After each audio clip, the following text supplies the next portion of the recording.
How big can I go? The answer is as big as you want.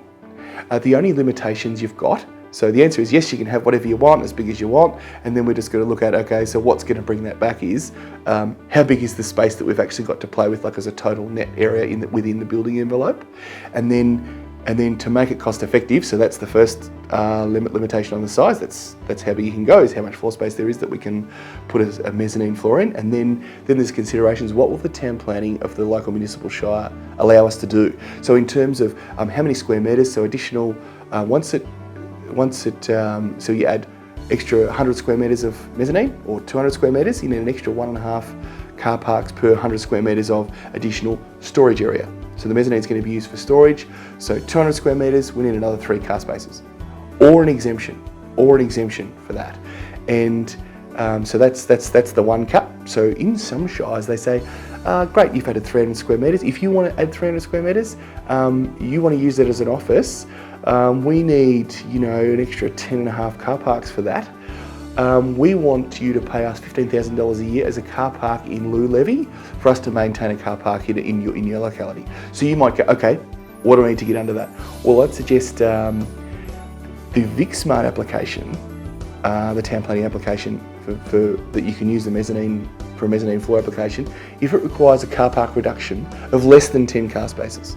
So in other words, it would have to be a bit under 300 square metres to be able to avoid a full town planning application that's not time bound.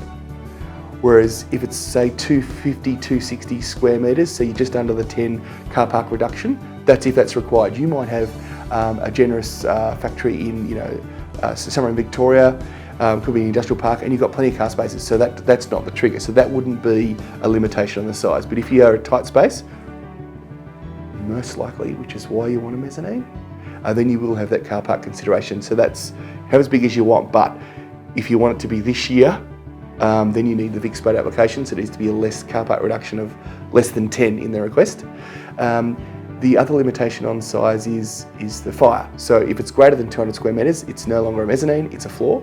So you would need fire control. So you'd need fire hose reels, and they look at how long the hose is, what you have to navigate around, what's the length of the spray, what are you storing in there? Is it like pallet racking that's going to go on top of this, or is it aisles maybe for small electronic components, or is it for a staff gymnasium? Is it something like where it's easily trafficable, paths of travel are going to be much shorter, so the length of path of travel is another limitation on the size. So you can have whatever you want, it's just the cost.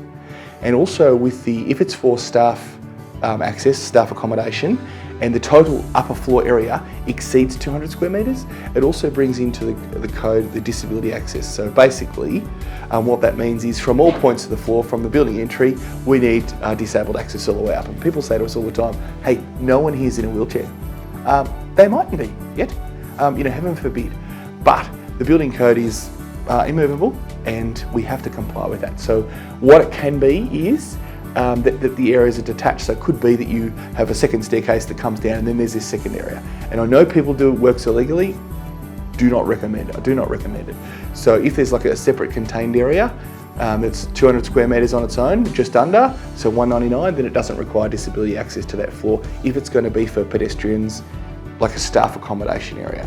Now there has been some interesting ones, where it's taken the legal challenge and they say, okay, this raised upper deck area, we've got office space for everyone. This upper deck area is for technicians that service lifts or window, cleaners that scale up and down buildings. So high level of athleticism that allows them, for an exemption for very specific, basically 200 square metres above triggers additional fire, disabled access in the case of for office space. So these are the things that you all need to to factor into. What are the permits we need, what are the risks we need, and how we make this happen. And that's why, if you engage professionals, it won't go to say, if the trigger point between 200, if 199 avoids you a whole bunch of compliance, and we can resolve a whole bunch of space planning issues in other areas of your business, there's all your space you need, and you haven't been forced into uneconomical compliance costs with the greater floor area for the mezzanine. So engage the professionals. We're here to help you. We're here to make sure you get a return on investment. That's what we're all about, making people happier, healthier and productive and producing more in their work lives.